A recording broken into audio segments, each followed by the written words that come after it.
वर्ग 12वा विषय मराठी कविता क्रमांक 11 आरशातील स्त्री स्वाध्याय प्रश्न पहिला अ कृती करा। यामध्ये एक आरशातील स्त्रीने आरशाबाहेरील स्त्रीच्या पूर्वीच्या स्थितीचे केलेले वर्णन। उत्तर पावसाचे तरंग उंजळीत भरणारी चैतन्यमयी बालिका, सर्वच बहर लावणारी नवयौवना, स्वप्नपंखांनी आभाळ झुल्यावर झुलणारी ध्येयगंधा।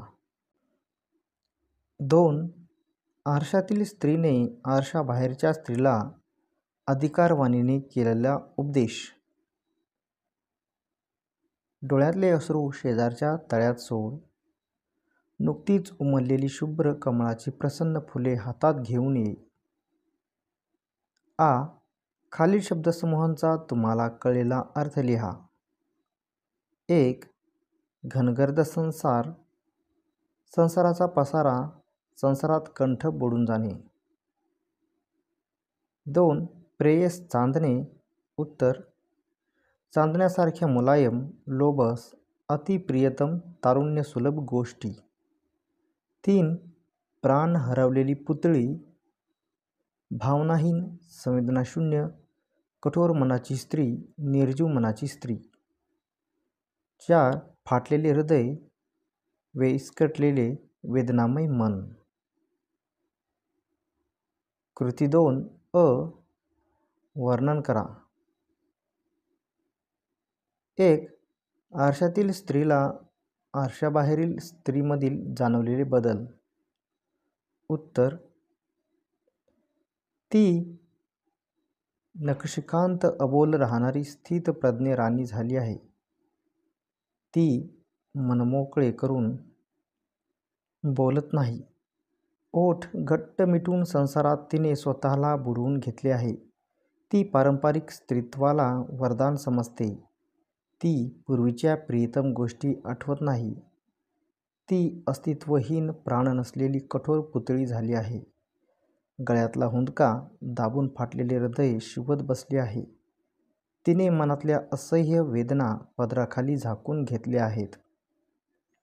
2 आरशातील स्त्रीने आरशाबाहेरील स्त्रीची काढलेली समजूत। उत्तर अंगणात थांबलेल्या प्रेयस चांदण्याला मनाची कवाडे उघडून आत घे। पूर्वीसारखी मनमुक्त अल्लड हो, परंपरेच्या ओझ्याखाली दबू नको। तुझे चैतन्यमय अस्तित्व पुन्हा प्रस्थापित कर। पारंपरिक स्त्रीत्वाचे जोखड झुगारून टाक। मनमोकळी हो, रडू नको। डोळ्यातले अश्रू शेजारच्या तळ्यात सोडून दे आणि त्यातील शुभ्र कमळाची प्रसन्न फुले हातात घे। आ खालील अर्थाच्या कवितेतील ओळी शोधून लिहा। 1 बालपणातील तुझा उत्साह आणि तुझ्यातील चैतन्य अवर्णनीय होते। तारुण्यात नवउमेदीने भरलेली, सर्वत्र सहज संचारणारी अशी तू होतीस। तर याची ओळ आहे, पावसाचे तरंग उंजळीत भरणारी चैतन्यमयी बालिका, अंगणात दिवे लावावेत तसे सर्वच बहर लावणारी तू नवयौवना। 2 आता मात्र तू स्वतःला संसारात इतकं गुंतवून घेतलं आहेस की पारंपरिकपणे जगण्याच्या अट्टहासात तू दिवसरात्र कष्ट सोसत आहेस। कवितेतील ओळ आहे, इतकी कशी वेढून गेलीस या घनगर्द संसारात, जळतेस मात्र अहोरात्र पारंपरिकतेचे वरदान समजून। ई जोड्या जुळवा। 1 अंतरीचे सुंदर पूर्वरंग, तर याची जोडी आहे उ मनातले सुंदर भाव। अंतरीचे सुंदर पूर्वरंग, मनातले सुंदर भाव। 2 आभाळ झुल्यावर झुलणारी, ई उच्च ध्येय बाळगण्याचे स्वप्न रंगवणारी। आभाळ झुल्यावर झुलणारी, उच्च ध्येय बाळगण्याचे स्वप्न रंगवणारी। 3 देह तोडलेले फूल, तर याचं उत्तर येईल ई कोमेजलेले किंवा ताजेपणा गेलेले फूल। देह तोडलेले फूल, कोमेजलेले किंवा ताजेपणा गेलेले फूल। 4 पारंपरिकतेचे वरदान। आ परंपरेने चालत आलेल्या रीतींना वरदान समजून वागणारी. 5. पदराखाली झाकतेस देहामधल्या असह्य कळा. अ. मनात असलेले प्रचंड दुःख लपवून ठेवतेस. प्रश्न 3. खालील ओळींचा अर्थ लिहा. 1. माझेच रूप ल्यालेली तरीही मी नसलेली, किती बदललीस ग तू अंतर्बाह्य. उत्तर. आरशातली स्त्री आरशाबाहेरील स्त्रीला म्हणते, तू नी मी सारख्याच दिसतोय. तू माझे रूप घेतले आहेस, तरीही तू मी नाही. तू आतून बाहेरून किती बदलली आहेस, तुझ्यातला बदल मानवत नाही. 2. स्वप्नांचे पंख लावून आभाळ झुल्यावर झुलणारी तू ध्येयगंधा, नि आज नक्षीकांत तू आहेस फक्त स्थित प्रज्ञा राणी. उत्तर. आरशातील स्त्री आरशाबाहेरील स्त्रीची पूर्वस्मृती जागवताना म्हणते, पूर्वी तू स्वप्नांचे पंख लावून आभाळावर झुल्यावर झुलत असायचीस. आभाळात भरारी मारणारी तू ध्येय उराशी बाळगलीस. तू ध्येयगंधाचं होतीस. आता मात्र तू अंतर्बाह्य नक्षीकांत बदललीस. आता तू पूर्वीसारखी अल्लड बालिका नवयौवना राहिली नाहीस. आता तू अबोल स्थिरचित्त अशी स्थितप्रज्ञ राणी झालीस. 4. काव्यसौंदर्य. अंगणात थांबलेल्या तुझ्या प्रेयस चांदण्याला दार उघडून आत घेण्याचेही भान नाही ग तुला. बागेतली ती अल्लड जाईही पेंगुळते तुझी वाट पाहून. पण तू मात्र झालीस अस्तित्वहीन प्राण हरवलेली पुतळी. या ओळींतून सूचित होणारा अर्थ उलगडून दाखवा. उत्तर. आरशातील स्त्री या कवितेमध्ये कवयित्री हिरा बनसोडे यांनी आरशाबाहेरच्या स्त्रीची पूर्वस्मृती जागृत करून तिच्या आताच्या अस्तित्वातील वेदना प्रत्येकारी शब्दात मांडली आहे. आरशाबाहेरील स्त्रीची पूर्वीची अस्मिता जागृत करताना आरशातील स्त्री म्हणते, तू अंतर्बाह्य बदलली आहेस. पूर्वी तू सर्वत्र बहर पेरणारी नवयौवना होतीस. आता तू संसारात गळून मूक अबोल होऊन सर्व सहन करीत आहेस. तुझ्या अंगणात तुझ्या अतिप्रिय चांदण्यासारख्या मुलायम मुग्ध आठवणी तिष्ठत बसल्या आहेत. दार उघडून त्यांना मनात कवटाळून घेण्याचे भानही तुला उरलेले नाही. पूर्वी तू बागेत अल्लडपणे बागडायचीस, त्यावेळी तुझ्यासोबत असलेली जाई आता तुझी वाट बघून बघून पेंगुळली. पण तू अंतर्बाह्य बदलली आहेस. तू तुझ्यातील स्त्रीत्वाच्या स्वाभाविक भावना मनात दडपून अस्तित्वहीन आत्मा हरवलेली कठोर पुतळी झाली आहेस.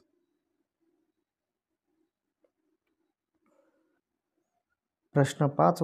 रसग्रहण. प्रस्तुत कवितेतील खालील पद्यपंक्तींचे रसग्रहण करा. तिचे हे बोलणे ऐकताच मी स्वतःच हिंदकळते आणि अशातच ती मला गोंजारीत जवळ घेत अधिकारवाणीने म्हणाली, रडू नकोस खुळे, उठ आणि डोळ्यातले हे अश्रू सोडून दे. शेजारच्या तळ्यात ने घेऊन ये हातात नुकतीच उमललेली शुभ्र कमळाची प्रसन्न फुले. उत्तर. आशय सौंदर्य. आरशातील स्त्री या कवितेमध्ये कवयित्री हिरा बनसोडे यांनी बिंब आणि प्रतिबिंबाच्या संवादातून स्त्रीचे निर्मळ गतजीवन व आताचे संसारात जखडलेल्या स्त्रीचे वेदनामय जीवन यांची तुलना केली आहे. यातील आरशातील स्त्री आरशाबाहेरच्या स्त्रीची उमेद जागृत कशी करते याचे यथार्थ वर्णन उपरोक्त ओळींमध्ये केले आहे. काव्यसौंदर्य.